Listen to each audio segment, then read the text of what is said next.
बाप वो दरख्त होता है जो खुद धूप में जलता है मगर अपनी औलाद को हमेशा ठंडा साया देता है।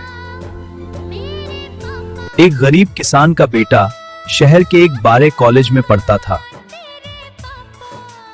इम्तिहान करीब थे और फीस जमा करवानी थी।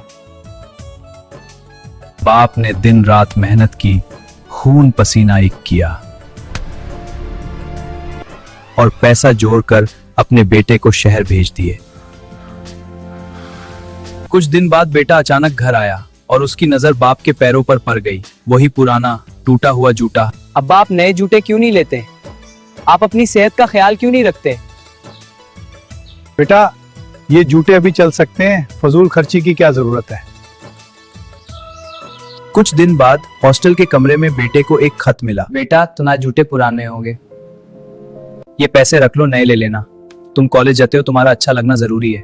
मेरा क्या है, मैं तो मिट्टी का बंदा हूं। उस लम्हे बेटे की आंखों से आंसू बह निकले।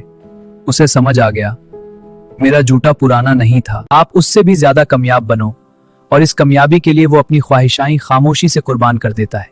आप उससे भी ज्यादा कामयाब बनो और इस कामयाबी के लिए वो अपनी ख्वाहिशाएं खामोशी से कुर्बान कर देता है।